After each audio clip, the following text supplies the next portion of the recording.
Welcome back to Texas Rangers with the Boys. We are the Boys, your daily Texas Rangers podcast by a couple of pro wrestlers who love Rangers baseball. And hey, we want to thank you for making us the first listen of your day. This is your boy Kev, aka YBK Kevin Frazier. And man, oh man, as it stands, we have reclaimed that AL West spot as the top team in the division. Mariners are playing as we record, so we will keep you as updated as possible about that game as it goes along. But your 2023 World Series champion Texas Rangers are sitting atop the AL West as we stand right now. Today, we're going to talk a little bit about some injury news with Nate Eovaldi, what moves might have happened, the Rangers playing 100 games in 3 days with Oakland, and what roster moves they're going to have to make, and, what other roster moves might need to be made after the Rangers game that happened today or yesterday. We're going to cover all that today. A couple of box scores for you and a fun preview of a scheduled doubleheader to finish out the Oakland series. Joining me, wait a second. You can find me on social media, Kevin Lee Frazier. That's Frazier. You can also find Texas Rangers with the Boys on social media, TX Rangers WTB. Don't forget to check out that website, TexasRangersWithTheBoys.com. One word. That right there. And, don't forget to check us out right here on YouTube at the CTH Network at Chilltown Hoops. All one word. That too. So joining me today, as usual, my co-host, the 300-pound manimal, a.k.a. Bull. How you doing, buddy? Where can they find you on socials? Well, first of all, a little rough news here on this Mariners-Twins game. The Mariners did just take the lead in the top half of the ninth here. There's still nobody out, and they've got runners in scoring position again. So it's probably going to just be the half game, but you never know. The Twins might have something in store for them in the bottom half of the ninth.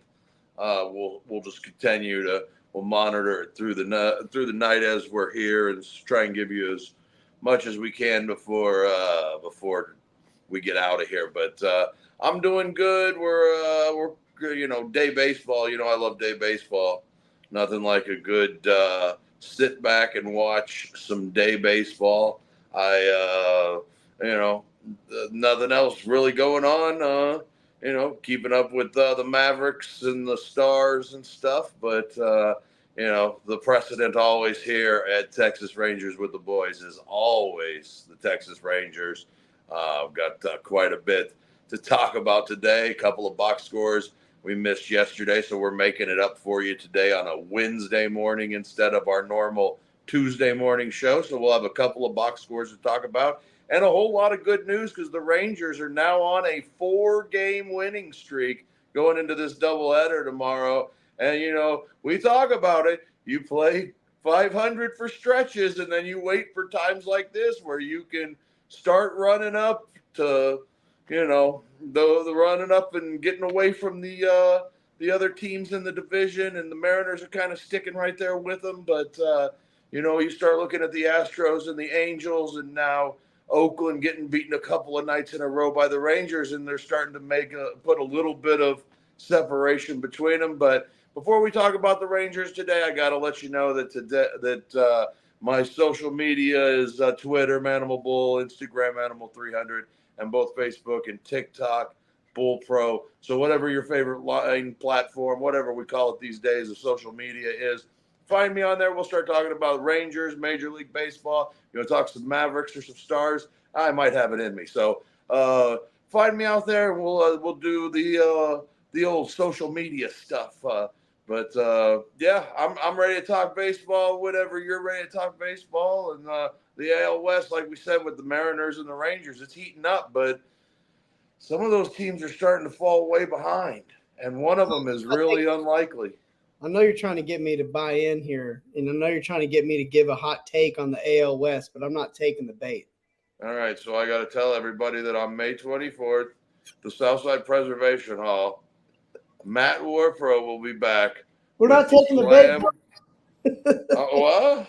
I told Baron, I said, we're not taking the bait. No, Baron wasn't on it either, so we'll tell you about it. First of all, I have to let you know about some unfortunate news for May 24th. I have run into a strained back, and for my own health purposes and the fact that I'm an old man now, I will not be appearing May 24th at Slam and Destroy 2. But I will be back in July. So everybody that's been waiting for the Manimal to get back, I know it's been 3 shows now. This will be the 3rd show in a row that I've missed with Matt War Pro. But I feel like I have a pretty good excuse, pretty good reason for missing those shows.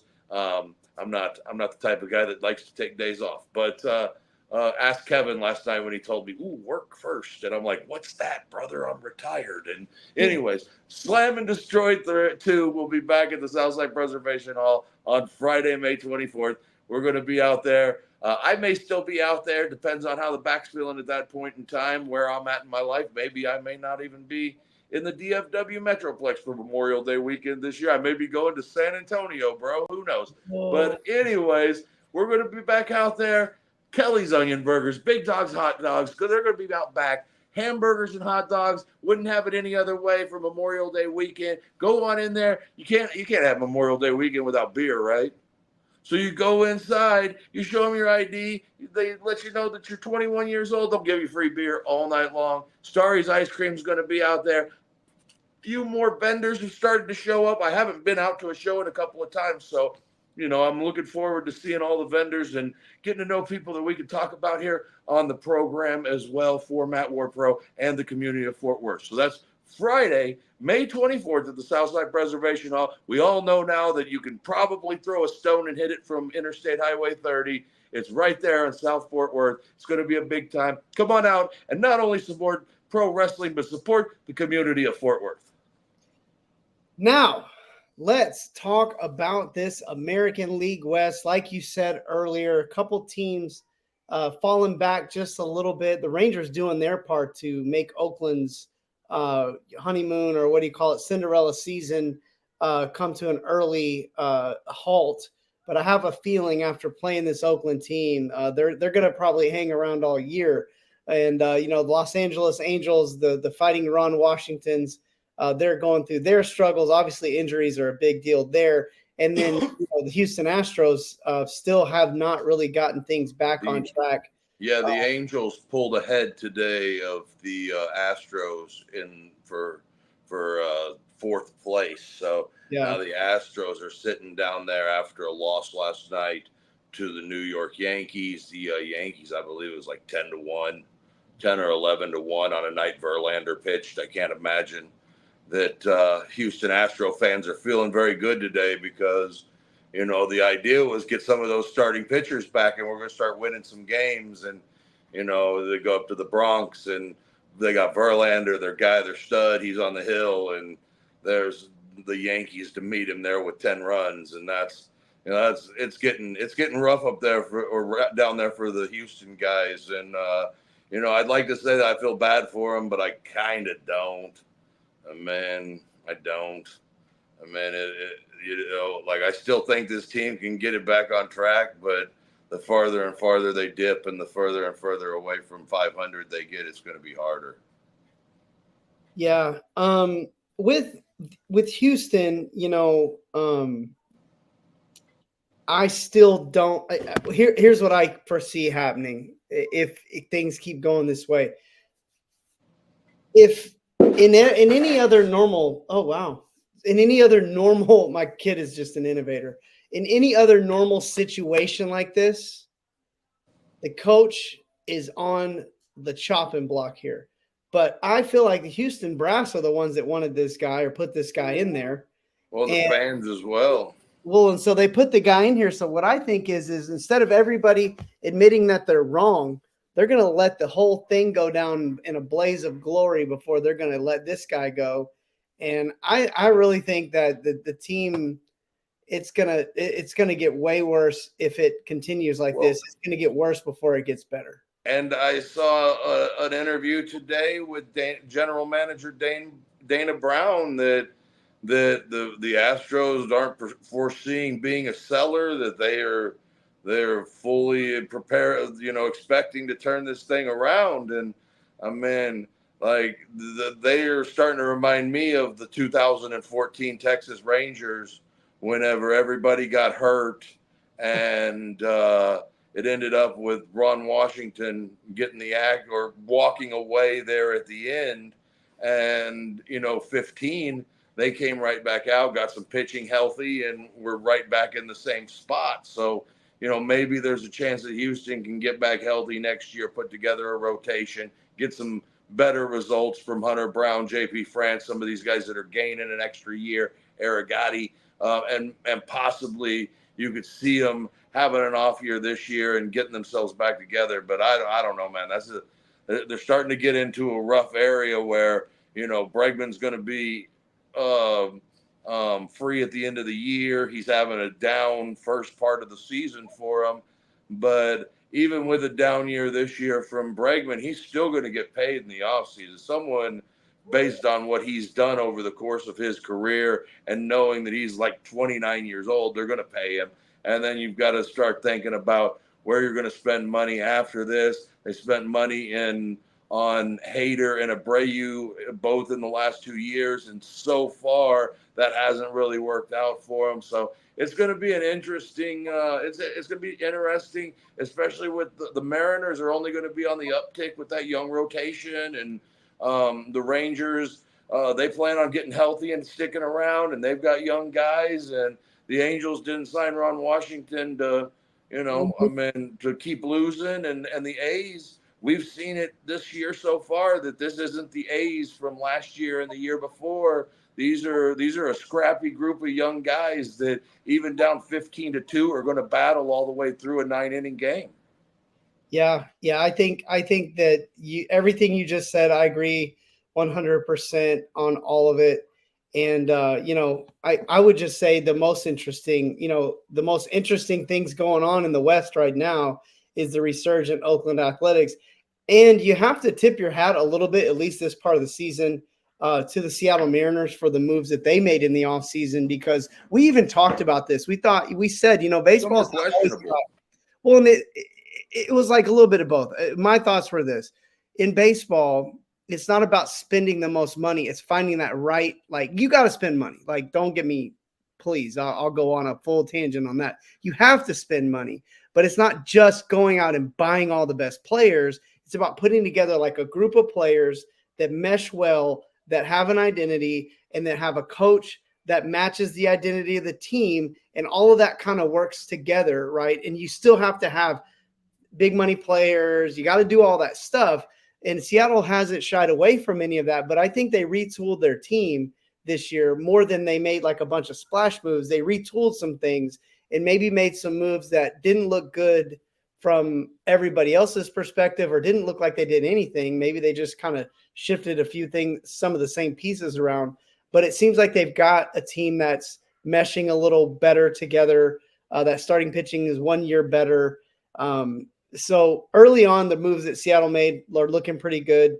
And again, are kind of our synopsis of Oakland of it could be next year. We know it'll be next year, but it could be as early as this year. It's all coming to pass. And this AL West is going to be fun. And I still, I think until foreseeable future, it's going to be a little bit of a 2-team race. But I'd love to see the Rangers kind of do what they did last May when they were, I think they were, it was something crazy. Like, they had a really great record last year in May. I'd love to see them do the same thing this year, kind of like you've been kind of hopefully foreseeing some kind of big winning month for the team. And again, April was brutal. And so we got really, I feel like, past. Well, and it was brutal, and we walked out of there with a winning record. Yeah, and it was brutal. Everything wrong. Like, none of our best pitchers, like none of our even big name free agent pitchers, really are even are even healthy right now. Well, and that's the name of the game. We talked about it all off season. If the Rangers weren't going to bring in starting pitching, the idea is that, okay, they're going to need to get enough from these young guys to keep themselves above water until they start getting a little healthy and getting better, getting rotation pieces back. They did make a late signing with Michael Lorenzen that's paid off big time so far. But overall, they're getting the primary work from Dunning, Heaney, Gray, I mean, of course, Eovaldi until he went on to the 15-day the other day, but we got some good news to talk about on his front here in just a second. But they're getting that work from those guys that were doing that work last year right now. And that was where they were accelerating last year, was whenever Dunning, Heaney, Gray were handing the ball off every fifth day, and they just kept every day handing the ball off and going out and giving them a good start. And right now we're seeing a nice trend of that. And even on days where, like what last week when we went to the ball game, it was a well-pitched game by Andrew Heaney. They just didn't score any runs. This weekend they finally got off that schneid of 0-14 whenever they were behind after 7 or 8 innings or whatever, and now they've got a couple of wins when they were trailing after 7 or 8 innings now. So it's like things are starting to progress. You're starting to see the bats come around, and we're still down Young. So, you're still waiting for Young to get that back. You've got Wyatt Langford on the IL, but you've gotten big-time production in this last week from both Heim and Tavares at the bottom of the lineup. So now you're starting to see Tavares started off slow, and, but now in the last couple of weeks or last 10 days, he's hitting like 340 and had a big 3 hit. He can keep stabbing at balls in center field all day. As long as you're hitting. Yeah, I mean, if you could play 2 outs above replacement outfield and everybody thinks you suck, then just imagine if he's hitting and he's if you're hitting keep missing whatever. Like if you're hitting out of center field and doing what he's doing right now with the bat, I'll take it. Let's not forget, and again, we're kind of probably ahead of ourselves here.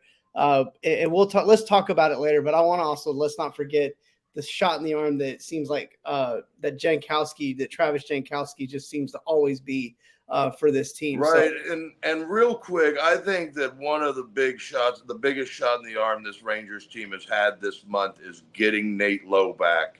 Dude. And having him solidify that lineup a little bit more as a guy that, look, I know he's not going to, he hasn't been the type of first baseman yet to give you that 25 to 30 home run power, but he's in every at bat. He's never, he doesn't try to do too much when he's down in the count. There's a lot of things to like about Nate Lowe, and the same with Jankowski. Jankowski I think he might have been 1 for 6 today, but the one hit started the biggest inning of the game, and that really was the deciding factor of what you got from the Rangers in that 10-run inning was Jankowski kind of being the catalyst, and that 7, 8, 9 was a big part. And, I was watching the broadcast today. We're getting too far, right? Yeah, save it. All right. Save it, because we got to talk about Eovaldi and some of this Rangers news, because there's a ton to talk about here. So, well, first with Eovaldi is he went to a specialist in New York, and there's no hernia or sports hernia or anything like that. It's just a hernia, or it's just a growing strain maybe. But they're calling for 15 days. So pretty much he's going to miss his 2 starts. They got a really nice one from Urena in his spot today, which is, you weren't expecting that.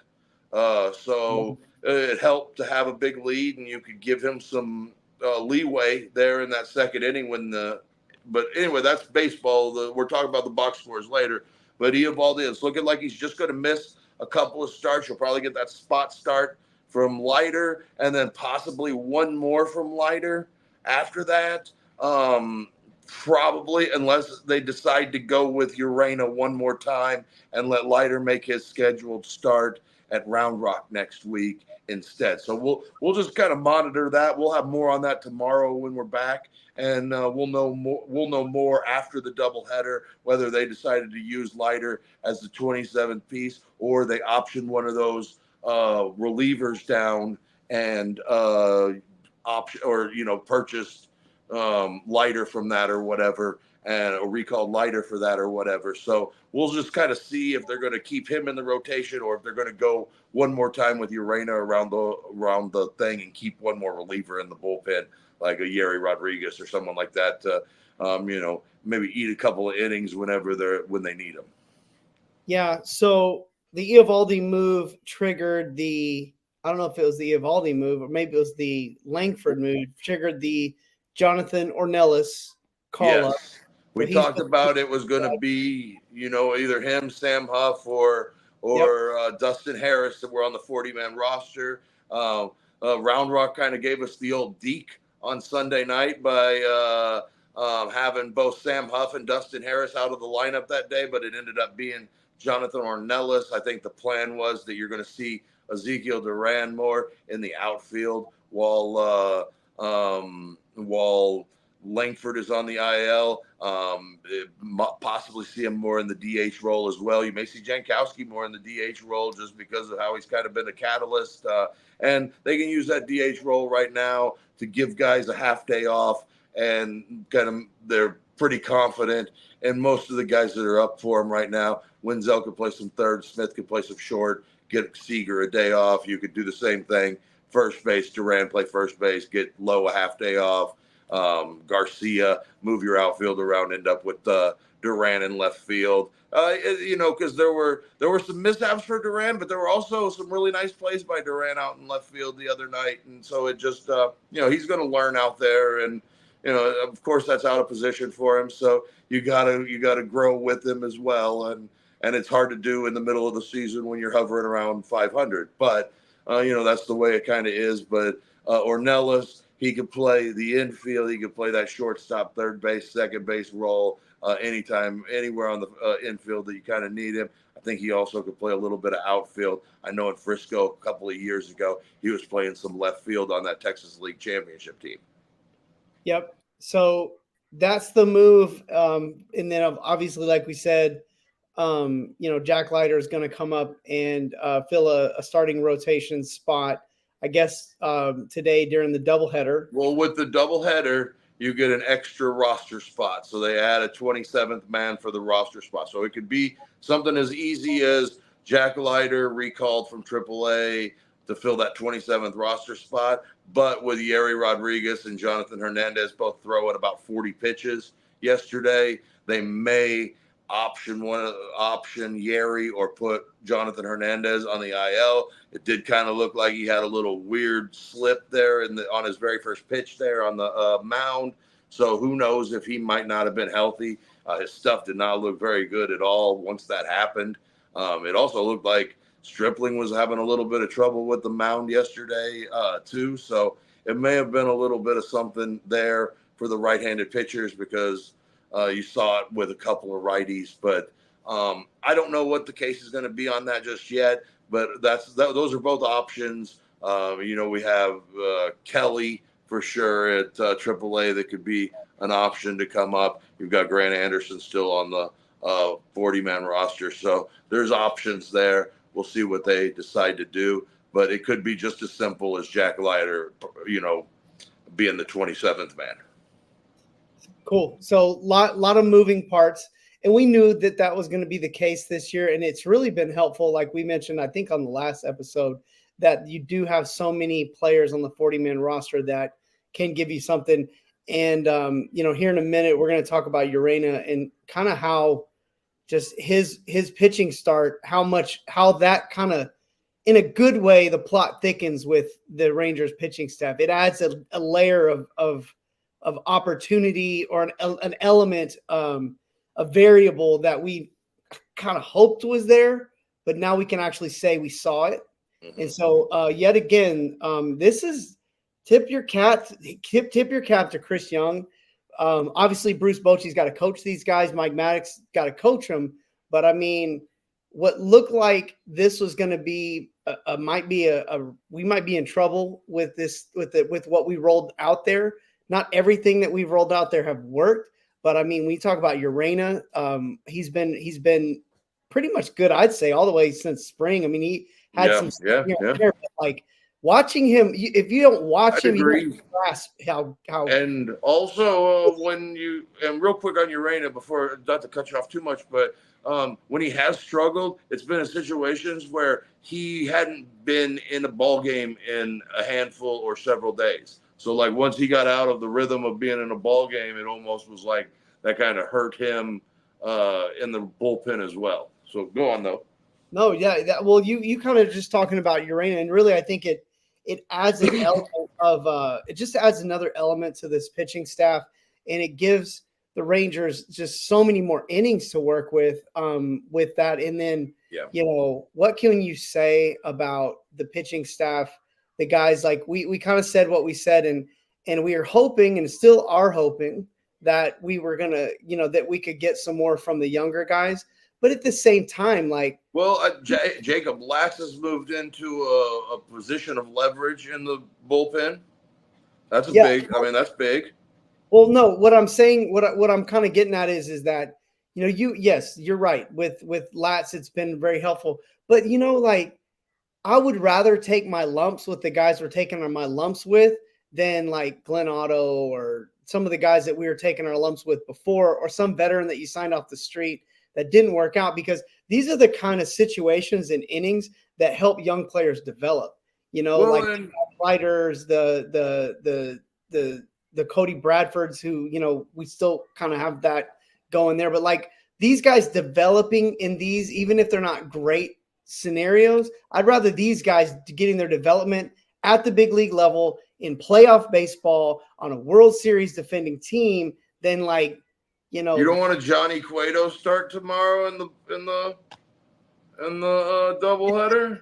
Not after Urena, like not after what we've seen, but if those guys weren't ready, sure. But real quick, to expand on that point that you made there a second ago, if you remember correctly, the Rangers, they had a string of guys that they brought in off the street, kind of turned around and had success with.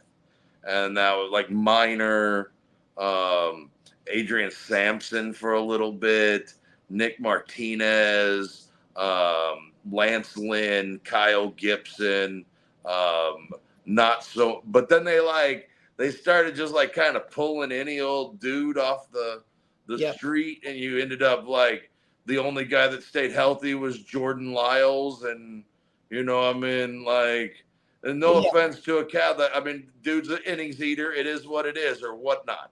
But like innings eating and getting blown up for 7 runs every night are different. It's not the same thing. Like being an innings eater, you also got to somewhat keep your team competitive. Yeah, and you got to have those starts every now and then, like that are like really good starts, and then you have a game every now and then where you do kind of get blown up, and then, but even in those games, you got to stay in. And you got to take lumps for 6 runs in 6 innings. Yeah, and to kind of finish on the point I was going to make was this is the first time the Rangers have ever went out and spent actual money on starting pitching. And sure, they got a deal on Michael Lorenzen, but if free agency would have started at the trade deadline last year, Michael Lorenzen would have got $3.60. Yeah. So far so good on that. Lorenzen, Heaney, Eovaldi, and Gray, all 4 of these guys are great. These are great free agent signings because not a one of these guys have cost you an arm and a leg, and they've all performed overperformed the contracts that they're on. So again, because even if Heaney hasn't super performed, he's also here on 14. Mm-hmm. You're not paying him $22 million or something to go, but I'll take that over those last 3 starts. And at one point, he tied a Nolan Ryan record. He struck out 9 in a row. So hey, we're worth it if nothing else. House money after that, it's like house money. Well, hey, real quick before we get into these box scores, let me tell you guys about our exclusive content down on the farm with the boys.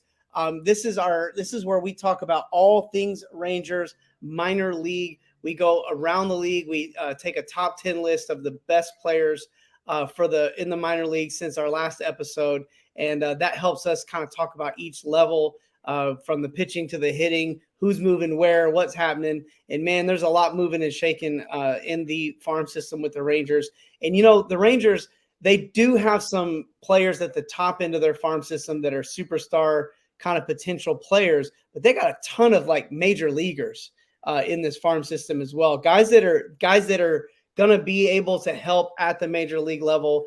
And so it's going to be really exciting to see some of these players. And again, we're already seeing some of them with, David Swinzel and Jonathan Ornelas. Obviously, at the top end, you've got Josh Young. And, like right now we're seeing the development of Josh Smith, Ezekiel Duran, all these guys, production in some form or fashion, spent some time at the Rangers farm system and are part of that. So we're going to be we talk about all of those players, and we go into a little other little things here and there. When we rank players, we do our top 40 prospects list. We talk about the draft. So there's a lot going on down on the farm. So go to our website, TexasRangersWithTheBoys.com. One word, one word. That. Or you can go to our Spotify page. For the audio, it's only $1.99 a month. You make us your one-stop shop for all things Rangers organization-wide. Now, we can take it up a notch here on YouTube, and we've got 3 different levels of subscription. And on that third level, you can actually jump onto the show and join us here and talk baseball with us on the show, either down on the farm with the boys. I think we could do it either one. I'm not here too on the Texas Rangers show. We'll make it happen for you there. So if you want to get on here with the boys and talk baseball, by all means, go and check that out. That's at Chilltown Hoops, and you can subscribe there as well. So again, make us your one-stop shop, all things Rangers organization-wide, down on the farm with the boys. Become a farmhand. You won't regret it. Boom. By the way, real quick update. We didn't do a show this week because I was a little under the weather on Sunday, and then our time got away from us during the week. So real quick, the top 10 from last week. Let's go.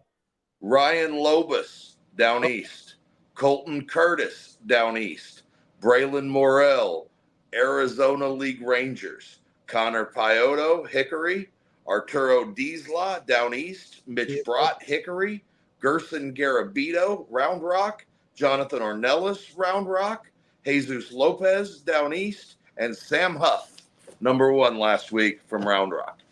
Can't get through a week without talking about Jesus Lopez, can we? Well, I mean, he went like 12 for 17 for the week or something like that. So again, there's a name. If you don't know it, we've talked about him every episode. And I'm telling you, I bet I said some names right there that Kevin doesn't even know. No, you did, and now I'm intrigued to start texting you about it off air.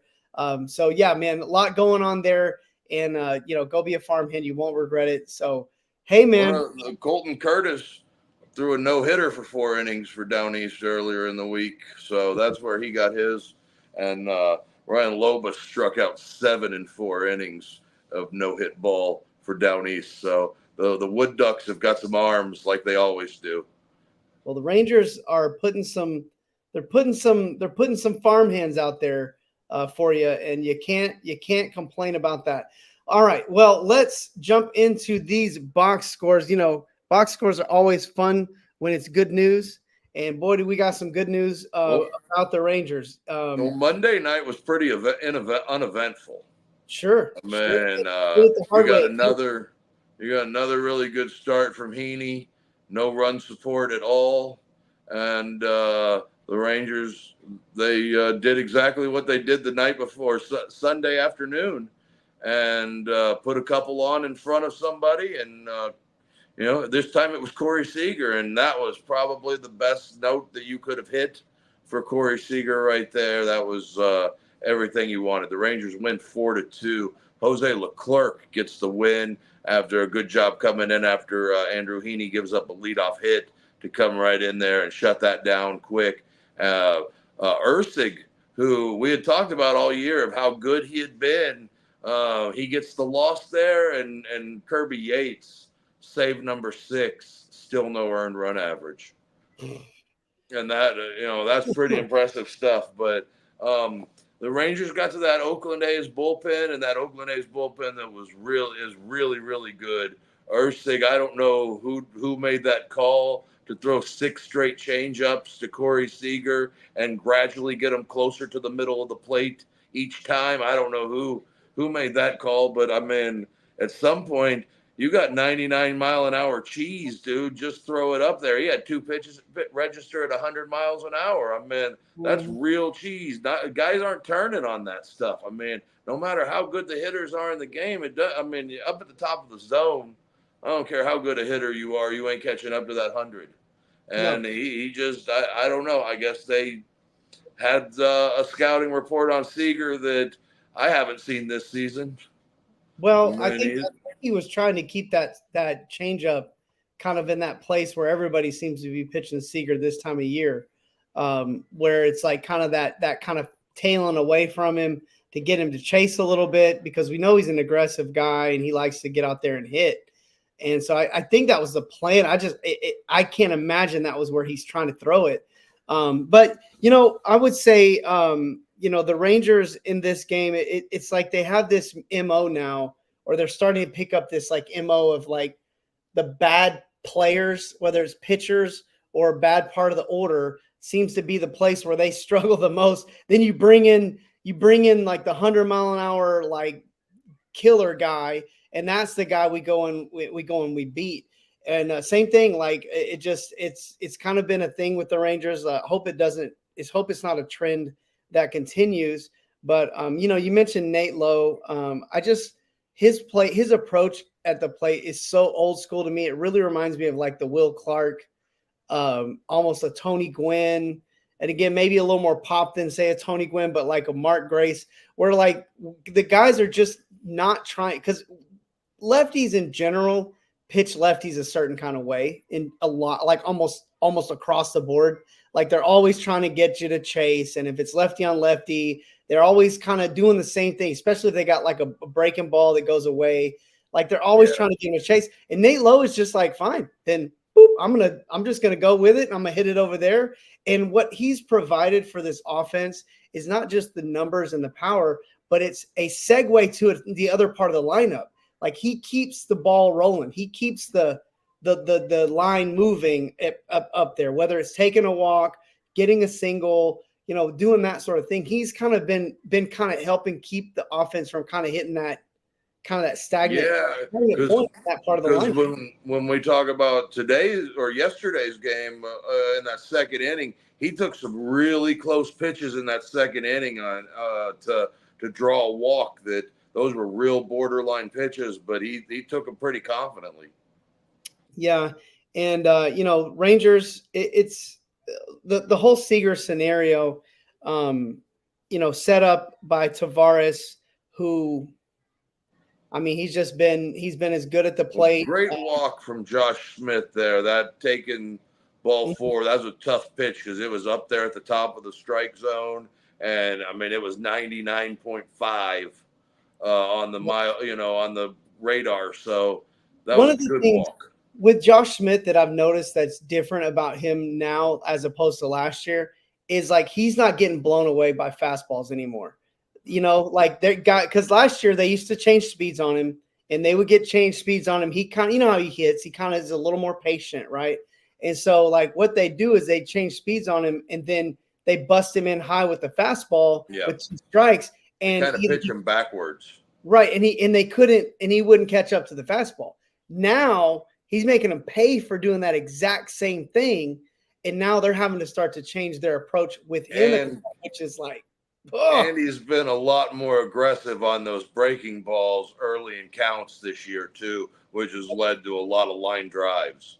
And that's how he's ended up with so many doubles so far this year. And I mean, the adjustments that he's made, he's becoming a really, like, I mean, I would look at Josh Smith and say, if we're looking at the end of the year and that's your utility guy, you're in a really good way. Yeah, I also think with him, he's just a pro ball player too. Like he's just got like he has so many intangible skills that he does well that you need in a player like that. Because again, he's got the play discipline. Like now that he's starting to kind of catch up to major league pitching a little bit, and he's starting because he already had that cerebral approach to begin with. So you knew he was trying to figure things out. He wasn't just up there hacking. And so you have that, but also his versatility in the field, the fact that he can play multiple positions. I just think he's been a really big asset to this team early on. I think, and that's a big thing with both him and Duran. Now Duran hasn't made the adjustments this year, and we're still waiting to see him get more plate appearances to see how things go through this Langford injury here, because the next 3-4 weeks he's going to get some at bats and some consistent at bats. And a couple of misplays in the outfield. It looked like the outfield was kind of out of sync all night last night. Leote had a ball in late, in the gap that was tailing away from him, but it's almost like he was running across the middle and heard footsteps and wanted no part of Garcia over there in right field. And then he had the ball that he probably should have caught on the warning track. I would say he'd tell you he should have caught that ball as well. But he did go, 1 for 2 at the plate and had 2 walks. So, he's starting to, that batting average is starting to creep up closer to 250. And that on-base plus is starting to creep up close to 700. So he's starting to get it together at the plate a little bit. You'd like to see him start making the plays in the outfield that he should be making. And, I know he gets a lot of Ranger, whatever the case may be. But, at this point, I would still say between him and Carter, it's a toss-up out there in center field. And, Carter ain't doing nothing at the plate that makes me just want to put him in the lineup every day either. So it's an interesting, I just want to see both of these guys succeed and both of them play good center and left field, and you have a really nice part of that outfield. So, I'm not wishing for anything bad for Tavares, but we are seeing that he's a really skilled kid that seems like he has some mind lapses or just some discipline problems in general. I'm not sure what it is. But I want to see him get these things worked through. I know that guys like Beasley and, first base coach, I can't think of his name, but Venable and those guys, they're working with him. They want to get him right there too because, we've talked about his defense being bad this year, but this guy is still a 2 outs above replacement as an outfielder. And I think it's less that the defense has been bad. It's just kind of been below what we know he's capable of. I think I would agree. Yeah. I think that's more the take because I would not say that Tavares is a bad center fielder. I would say he's probably as toolsy of a center fielder as there is in the league. I just think sometimes, he makes plays where you feel like he's mentally kind of taking a break. Now I'll let him off the hook on that one that he let up on where him and Garcia. He looked like nah, bro. Nah. Yeah, I just said that. It kind of looked like a wide receiver. When I'm going that way, nah. No. Hey, listen, that thing's hitting the ground. I'm living the day on that one. Tavares had a couple of mistakes out there too, but it really overall didn't really hurt the thing too bad. Heaney was really good for 6 innings. Come on, tell me how you felt when Seager hit that home run, dude. It was a lot of relief. I felt good for him. There was some excitement, just the fact that it, not only was it Seager hitting a home run right there, but this is another game where they were trailing going into the bottom of the top of the 7th inning, and or the top of the 8th inning, and they were able to put up runs in both the 8th and 9th inning again and win another ball game. So that was. Of course, I was excited for Seager because this guy is starting to press, and you don't want him to do that because he's so damn good. And so for him, I really felt good for him. But at the same time, I really felt good about the bottom of that lineup getting on base again and getting on in front of those guys at the top because Seager had a piss missile right at the second baseman. Mm-hmm. That was a rocket over there to second base that just happened to be right at somebody. And, speaking of batting average on balls in play, when we talk about yesterday's game, the Rangers, everything was falling. So. Hey, I know. Okay, before we get into this, I got to say one more quick thing about that 4-2 game because it was a big game. Really, the back-to-back close wins at the end of the game were so big. You can't not mention Yates and Robertson again. Yeah. And Yates not having his best stuff, too. You're just awesome, dude. And, again, Chris Young, this, again, right back to these were, strategic signings, man. Ranger fans were begging. Yeah, if they go out, if they end up having another successful year, just successful, it doesn't have to be a World Series win, they owe CY a GM of the year from last year that they had to give to the Baltimore. They better give it to him Well, this year and after if all the the amazing moves he's made so and far. real quick, Everything he's doing look good. And real quick on Kirby Yates, on a night where he didn't have his best stuff Yep. because he had just went 2 innings the day before. He walked a guy. That last ball that he gave up was hit. It was smoked right at low. That was like an 850 batting average, expected batting average on that ball. But it just happened to be that Nate Lowe was standing on first base holding the runner, and it got hit right at him, and able to walk back over to second base. But Robertson and Yates have been so good. Also, it was really nice to see Leclerc line up with those guys. And that was, that's that back into the bullpen that you were thinking you had here at the beginning of the season. And it ain't in the order that you thought it was going to be in, but it's damn good. Yeah, it is good. It is good.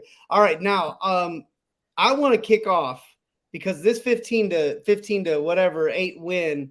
Yeah, and we got about 15 minutes to talk about it. So, but I want to kick it off here, and I'm actually going to turn it over, but I just want to start it somewhere different just because the offense is going to be so easy to talk about. The game was almost out of hand by 2 innings. But I would say the one thing that not only did we get out of this game that, hey, the Rangers offense is still the Rangers offense, but Jose Urena, the 5 innings, I mean, how big was that for him to go out, get 5 innings, where the Rangers are right now, and to maybe show the Rangers that, like, hey, like, I'm an option. Like, I'm an option. The biggest moment I took from that was the bounce back third. Because the second inning, he got like 6 outs.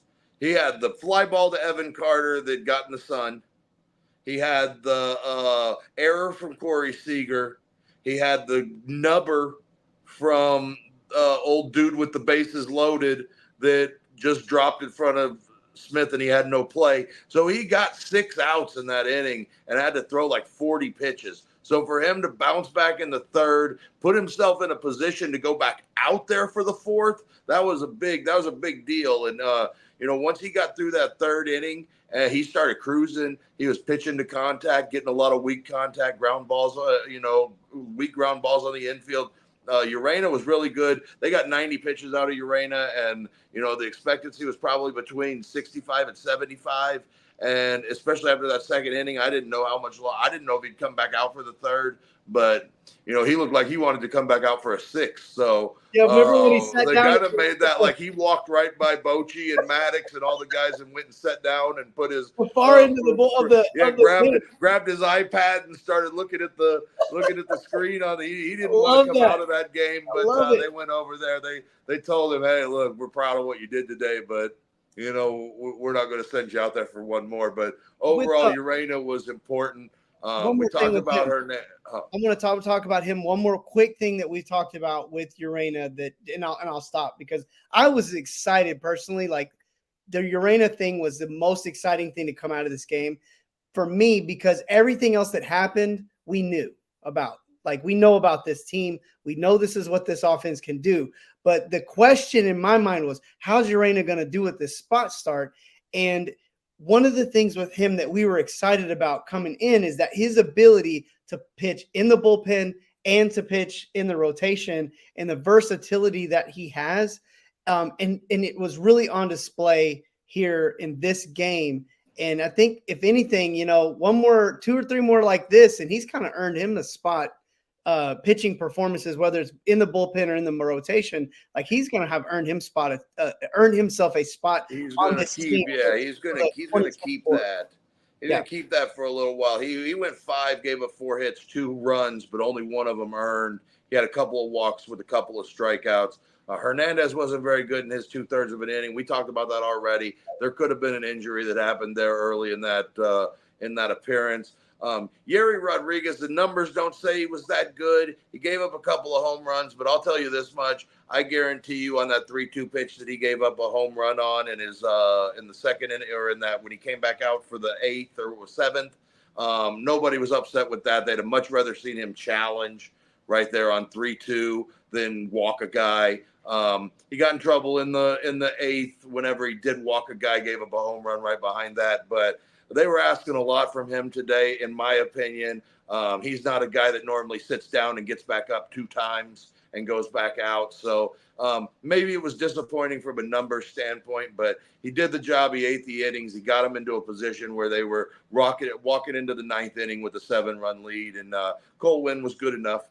He did have a walk, but he had a strikeout to go with it, and he got some weak contact behind that. And the offense, you know what? Instead of doing like what I normally do and talk about the offense, I'll just tell you, like, Simeon was 4 for 5 with 5 RBIs.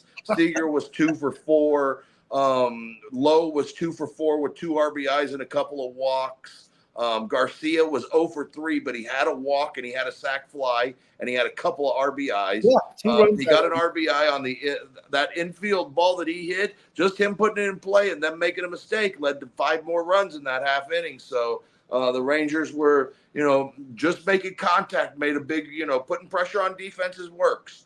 Carter was 1 for 6. He struggled once the lefty came in. But it was good, valuable experience for him against a lefty who actually was dealing. That kid was pretty good that came in behind he was good today. Jankowski, like I said, he was 1 for 5, but he was the catalyst in that second inning. That was the first run scored in that second inning, started it. And, Heim, 4 for 4, a couple of RBIs. Heim's now hitting 301 for the season. He's on a tear these last couple of days. And then, like we talked about, he's all pro right now. Like he's been. I mean, we keep saying it every game, and he like one-ups himself every game. And speaking of one-upping themselves from every game, we talked about how important it was for Tavares the other day to get on base, and then here he was 3 for 5 out of the 9 hole. He also had a walk, couple of RBIs. So huge day for the offensive bats. Lots of guys got to play. Nobody behind anybody got any hits, but that's okay. I mean, valuable time for Ornelas, Wenzel, Duran getting some time in right field or in left field there at the end to kind of get his footing down out there and keep learning the process. Kisner, he did have a walk on a really questionable 3-2 pitch, but whatever. Overall, really nice day from the plate. They scored 10 runs in that second inning. Ball game's out of hand really after the second inning at 11-0, 11-2, I guess, after they scored those couple of runs. But the Rangers were able to, early got it in, and the pitching held to that 13-run lead. Yeah, well, I'm going to make a couple of points so far. Just a few highlights. Number one highlight. I know he was only 1 for 5 today with Jankowski, but like he hits a ball opposite side of the field, to the shortstop, guts out a hit to first base. Right, he gets moved over to second. But I think he got moved over. Heim gets a hit. Yeah, he busts it from first to third, right? Mm-hmm. Hustle, face first, slide into third base to take the extra base. And it's like, sets the tone. It sets a tone of like, hey, let's go. And then let's do this thing. Then you get another hit from the 9 hole right there. It turns it over, and you're ready to go with the top of the order again. I agree 100%. Very, very important stuff from Jankowski in that regard. In the faith that Bruce Bochy has in him was huge. And then another one now, Nate Lowe has been on an absolute tear since he's come back. Guy's batting .322 with an .870 ops, right? Josh Smith with 2 more hits on the day, another double, his 11th double, and another run. I thought he was going to get tossed. And a run batted in, okay? I thought Josh Smith was going to get tossed yesterday. Well, let me make my point. See that when make your point real quick. Nate Lowe has been on a tear since he came back. Nate Lowe's sitting .322 with an .870. Josh Smith has been in the lineup pretty much all year long. He's at .302 with an .889 op. So he's actually has a higher OPS than Nate Lowe, who's come out tearing the cover off the ball. So it just, man, like it's really, really cool to see. And we've talked about young players stepping up. We didn't know who it was going to be. And right now, up to this point, like we're seeing Tavares come around with the bat, but Josh Smith has been as good as Jonah Heim has been, as good as Nate Lowe has been coming back off the bench, as great of a start as Dallas Garcia has had, And then of course, Simeon is Simeon right now. He's being himself. Like this is who he is. He hasn't slumped. He's not down. He's not super up, but he's definitely hasn't been down once. But Josh Smith has been probably the second best offensive player on this team behind Adolis Garcia for the season. So big shout out for him. And the big takeaways. Well, they've needed it too. And anyways, back to you, Josh Smith, trying to get him. He's got a little bit of swagger to him, doesn't he? Well, he got a little fire. Yeah, when he don't think something's a strike, he's gonna be very very vocal about it. And I thought for sure he was gonna get tossed after that third or fourth F-bomb going back to the dugout. But I think old boy knows he missed that first one, so he didn't. But that second one was a strike. He just didn't like the fact that it was, being consistently called a strike up there. But I thought he was going to get rang. The Rangers right back at it today. They're doing it early again today. They'll have a 2:35 start, 2:37 start in Oakland for Game 1. Pitching probables, you got Michael Lorenzen for the Rangers, and then J.P. Sears, who we've seen earlier in the year from the A's. Maybe they'll be able to get to him. The second game is, I think it's a 30-minute after the first game in start time. And then Jack Leiter, he's going to be making his second start for the Rangers this year. And the A's are going to be throwing Osvaldo Bido, who he's pitched in the major leagues before with Pittsburgh, but this will be the first time we'll see him as an Oakland Athletic in the major leagues. And that thing, just right behind Game 1. And this is a scheduled doubleheader. No real reason why they're doing it. They're just doing it. And that's all I got for you. And we got a couple of minutes to get out of here. Yeah. Look for Oakland to have players, some other players called up too, because I think that kid Harris was supposed to make tomorrow's start. Yeah, they had to tear through their resources today just to get through that game. So might be a major benefit by the time we get to that second part of the doubleheader. So it's going to be fun to see what lineups roll out there for the Rangers today. Bruce Bochy always gets creative in these situations. So thanks everybody for tuning in. Don't forget to check us out social media, TX Rangers WTV. Don't forget to check out that website, TexasRangersWithTheBoys.com. That's just all one word. That. And while we're doing all one words, don't forget to check us out at Chilltown Hoops. Still one word. Still one word, at Chilltown Hoops on YouTube. Still one word. And that's the CTH network here on YouTube, a podcasting network that we are so gracious to be a part of. Don't forget to subscribe to our exclusive content down on the farm with the boys. We cover all things Rangers minor league. To all of our subscribers, to all of our followers, and most importantly to our farmhands who subscribe to our exclusive content, we want to thank you for following us and being hanging out with us and talking baseball. We love it. So for the 300-pound manimal, this is your boy Kev. We are Texas Rangers with the boys, signing out.